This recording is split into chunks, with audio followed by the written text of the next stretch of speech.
ইয়াবা অনেকে ভাবে এটা শুধু একটা নেশা, কিন্তু সত্যিটা একটু অন্যরকম। এই ছোট্ট ট্যাবলেটটা আপনার শরীরের ভিতরে ঢুকে এমন কিছু করে যা আপনি কল্পনাও করেননি। মুখে নেওয়ার পর লালা এটাকে গলাতে শুরু করে, তারপর পেটে গিয়ে এটা ছোট ছোট কণায় ভেঙে যায়। এরপর এটা চলে যায় অন্ত্রে, আর সেখান থেকে সরাসরি রক্তে মিশে যায় মাত্র কয়েক সেকেন্ডে।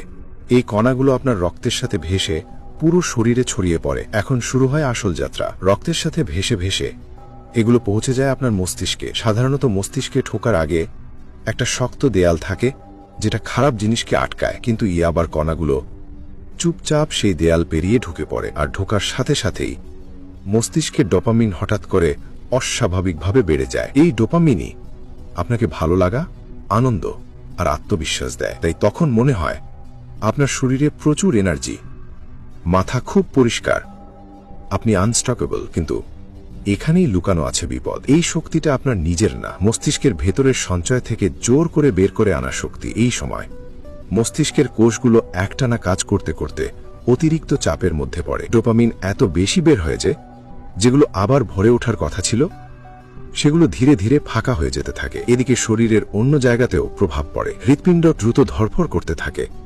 স্বাভাবিকের চেয়ে অনেক বেশি। রক্তনালীগুলো টান টান হয়ে যায়, চাপ বাড়তে থাকে ভেতরে ভেতরে, শরীরের তাপমাত্রা বেড়ে যায়, ভিতরের পানি কমতে থাকে। মস্তিষ্ক আপনাকে জোর করে জাগিয়ে রাখে, ঘুমের সিস্টেমটা বন্ধ হয়ে যায়। বাইরে থেকে হয়তো মনে হয় সব ঠিক আছে, কিন্তু ভিতরে শরীর ধীরে ধীরে ক্লান্ত হয়ে পড়ছে। কিছু সময় পর এই প্রভাব কমতে শুরু করে, আর তখন মস্তিষ্কের ডোপামিন হঠাৎ কমে যায়। ফলাফল কিছুই ভালো লাগে না, শরীর ভেঙে পড়ে, মনে অকারণ ভয়, অস্থিরতা শুরু হয়। যদি এটা বারবার হয় তাহলে মস্তিষ্কের স্বাভাবিক কাজই বদলে যেতে শুরু করে। যে জিনিসে আগে আনন্দ পেতেন সেগুলো আর ভালো লাগে না। তাই ইয়াবা আপনাকে কিছু দেয় না, এটা শুধু আপনার শরীরের ভিতর থেকে শক্তি, স্বাভাবিকতা সবকিছু ধীরে